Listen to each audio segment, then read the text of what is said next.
Have you or anyone you know or love ever suffer from suicidal thoughts or mental illness?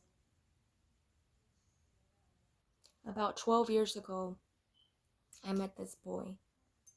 I was 17 years old, straight out of high school, tackling the adult life. He was 17 years old, dropped out of high school, and just living every day by day. I came from a family with two parents who always worked and took care of us. He came from a rough childhood who his mom was a drug addict and an alcoholic, and his father had been in prison for the last 10 years for attempted murder. That wasn't even true. He was 17 years old and had no hope for himself. He always expressed that he wouldn't be here to see 30 years old. He was an amazing human being to me. He lit up my day, my life. A few years after that, he finds out his dad has been clean out of prison and working for the Mexican military. He started saving up money to go and visit him in Mexico when he got the news that he was murdered on a Mexican military standoff with a cartel. He saves up enough money to go to Mexico, only to find out that his dad was not on the good side. He was actually working for the cartel. He was shot 8 times, and his picture scattered all over the news, all over the newspaper articles. This affected him, and it killed him mentally. I'm Kelly, and today I'm going to tell you about the National Suicide Prevention Hotline. I'm going to tell you what they're there for, what happens when you call them, and what happens when you hang up. 1-800-273-8255. 24/7, free and confidential.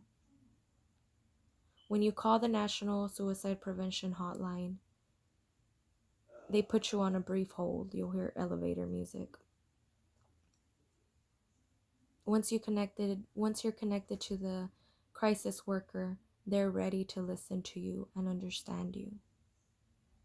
Once you have talked to them, they will provide you with some resources, whether that's calling the nearest ER, calling 911 to get you to that ER, or providing you with some outpatient resources for help. As a family member looking in, we must know the steps or what leads up to suicidal thoughts. A healthy person doesn't wake up one day and think, I think I'll kill myself today. We're talking post-traumatic stress disorder, depression, anxiety, stress, alcohol abuse, substance abuse, physical abuse. All of this leads up to suicidal thoughts, or can lead up to suicidal thoughts. The line is there to call, not only for suicidal thoughts, but for any type of distress, any type of crisis, whether it's depression, anxiety, stress, PTSD. They're waiting for your call. They're waiting to help you. They want to help you. 1-800-273-8255. He was my husband, the father of my 2 children. He was murdered. And although he didn't take his own life, although he didn't commit suicide, I feel that this could have been prevented had I called this hotline 12 years ago, 10, 5, 1 year ago, 3 months ago. They could have helped with some resources. As a family member looking in, we might feel hopeless, like we're not there, like we can't do anything to help. This is what you can do to help. They will provide you with some resources. I say this story because we all have a person in our lives who is the happiest, goofiest, funniest person, who light up our day. We must realize or recognize that maybe this isn't who they really are. Juan was happy on the outside. He was the funniest, the goofiest. Always, always ready for a party.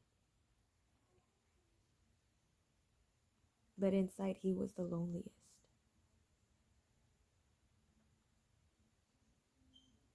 Think about your family members, your kids, your daughters, your spouse, someone who may be suffering inside.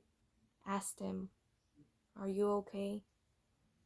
Or maybe you need to express that you are not okay, that you need some help. 1-800-273-8255. Thank you.